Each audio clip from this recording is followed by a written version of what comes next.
Rail world کے معزز دوستوں، میں ہوں ماجد ملک اور آپ تمام دیکھنے اور سننے والوں کو السلام علیکم۔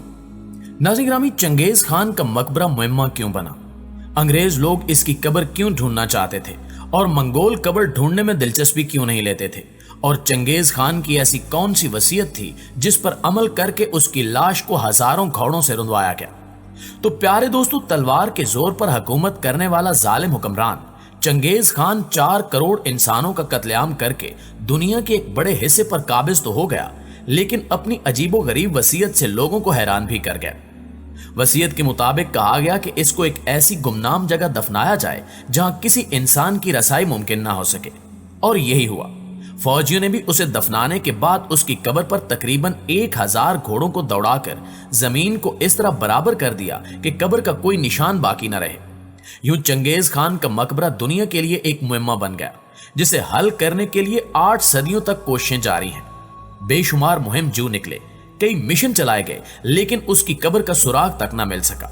یہاں تک کہ نیشنل جیوگرافک نے سیٹلائٹ کے ذریعے یہ قبر تلاش کرنے کی مہم بھی شروع کی، جس کا نام ویلی آف خان پروجیکٹ تھا، لیکن اس پروجیکٹ سے بھی کوئی خاطر خواہ نتائج سامنے نہ آ سکے۔ اس کے علاوہ 90 کے عشرے میں جاپان اور منگولیا نے مشترکہ طور پر چنگیز خان کی قبر تلاش کرنے کے لیے ایک گروان گول نامی مشترکہ پروجیکٹ پر کام کرنا شروع کیا۔ اس پروجیکٹ کے تحت چنگیز خان کیتنی نامی جس علاقے میں پیدا ہوا، اس علاقے سے تحقیقات کا آغاز کیا گیا، لیکن اسی دوران منگولیا میں جمہوری انقلاب آ گیا، جس کے بعد کمیونسٹ حکومت ختم ہو گئی اور جمہوری نظام قائم ہو گیا۔ لہٰذا نئی حکومت میں گروان گول پروجیکٹ کو بھی رکوا دیا گیا۔ یوں چنگیز خان کی قبر کا سراغ لگانے والا ایک اور مشن بھی پایہ تکمیل تک پہنچنے سے پہلے ہی ناکام ہو گیا۔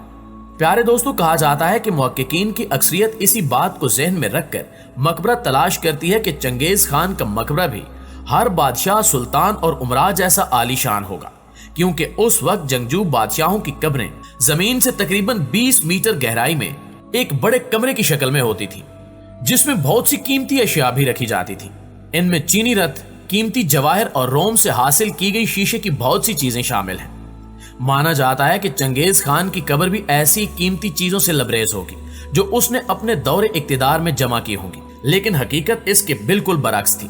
اب چونکہ منگولیا کی الان بٹور یونیورسٹی کے ڈاکٹر دیما جویدی بنٹار 2001 سے جنگجو بادشاہوں کی قبر کی کھدائی کر کے ان کے بارے میں معلومات حاصل کرنے کی کوشش کر رہے تھے، لہٰذا اس حوالے سے تحقیقات کے نتیجے میں بہت سی آراء سامنے آئے۔ جیسا کہ منگولیا میں مقبول قصوں کے مطابق چنگیز خان کو بھی پہاڑیوں میں برخان خالدون نام کی چوٹی پر دفنایا گیا تھا، جبکہ مقامی قصوں کے مطابق اس کے پیچھے نہایت دلچسپ وجہ کار فرما تھی، اور وہ دلچسپ وجہ یہ تھی کہ 4 کروڑ انسانوں کا قتل عام کرنے والا چنگیز خان اس عمر کو پہنچ گیا کہ وقت آ گیا کہ چنگیز خان جیسے عظیم قاتل کو بھی اپنے دشمنوں سے بچنے کے لیے چھپنا پڑا۔ جب اسے چھپنے کے لیے کوئی جگہ نہ ملی تو یہی پہاڑی اس کی پناہ گاہ بن گئی، اور عرصہ دراز وہیں بھوکا پیاسا رہنے کے بعد چنگیز خان اسی پہاڑی پر فنا ہو گیا، لہٰذا مرنے کے بعد اسے وہیں دفنایا گیا۔ یہ قصہ بہت سے منگولیوں کے نزدیک مشہور ہے، البتہ ماہرین کی اکثریت اس بات سے متفق نہیں ہے، اور متفق نہ ہونے کی وجہ یہ بتائی جاتی ہے کہ بلا شبہ منگولیائی لوگ ان پہاڑیوں کو مقدس تو مانتے ہیں، لیکن اس کا یہ مطلب ہرگز نہیں ہے کہ چنگیز خان کو یہاں دفنایا گیا ہوگا۔ البتہ خدشات کے پیش نظر ان پہاڑیوں پر آج بھی شاہی خاندان کے سوا کسی اور شخص کو جانے کی اجازت نہیں ہے، جبکہ اس علاقے کو منگولیا کی حکومت کی طرف سے محفوظ رکھا گیا ہے، اور یونیسکو جو کہ ایک ادارہ ہے، اس نے بھی اسے عالمی ثقافتی ورثے کا درجہ دے رکھا ہے، لیکن کسی بھی تحقیق سے آج تک یہ ثابت نہیں ہوا کہ واقعی چنگیز خان کی قبر یہیں ہے۔ اس کے علاوہ چین کے تاریخ دان اور دیگر تحقیقی ادارے مستقل ایک عرصے تک چنگیز خان کے مقبرے کی کھوج میں لگے رہے، جس کے بعد انہوں نے بھی دعویٰ کیا کہ وہ چنگیز خان کا مقبرہ دریافت کرنے میں کامیاب ہو گئے ہیں۔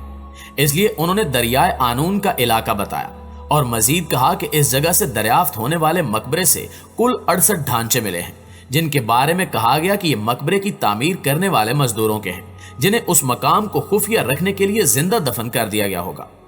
اس کے علاوہ تحقیقات کے نتیجے میں ماہرین نے یہ بھی بتایا کہ تمام قبریں پتھر کی دیواروں سے ڈھکی ہوئی تھیں، جبکہ مقبرے سے سونے کے سکوں اور چاندی کی اشیاء کے ایک ڈھیر کے ساتھ ایک طویل القامت مرد کا ڈھانچہ ملا ہے، جس کے بارے میں کہا جا رہا ہے کہ وہ چنگیز خان کا ہے۔ اس کے علاوہ یہ بھی بتایا گیا کہ مقبرے سے 12 گھوڑوں کی باقیات جبکہ 16 عورتوں کے ڈھانچے بھی ملے ہیں، جن کے بارے میں یقین کیا جا رہا ہے کہ یہ چنگیز خان کی بیویوں اور کنیزوں کے ڈھانچے ہیں، جنہیں قتل کر کے خان کے ساتھ ہی دفن کر دیا گیا۔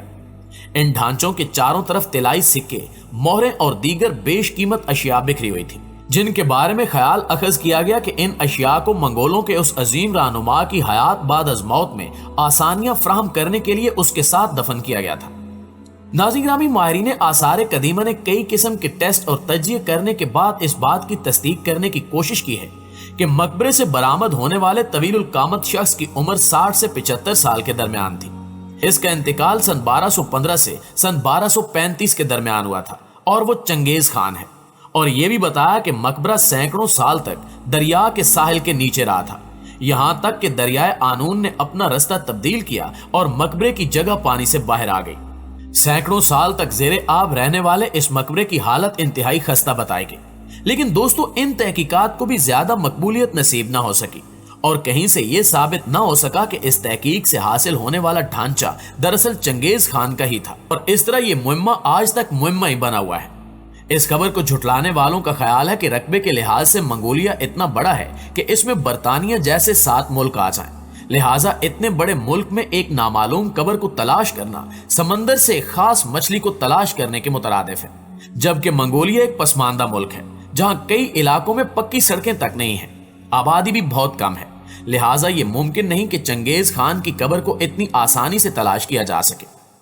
ریئل ورلڈ کے پیارے ساتھیوں، دلچسپ بات یہ بھی ہے کہ چنگیز خان کی قبر تلاش کرنے میں غیر ملکی لوگوں کی دلچسپی تھی، جبکہ منگولیا کے لوگ چنگیز خان کی قبر کا پتہ لگانے میں دلچسپی نہیں رکھتے تھے، اور اس کی بڑی وجہ صرف ایک خوف تھا۔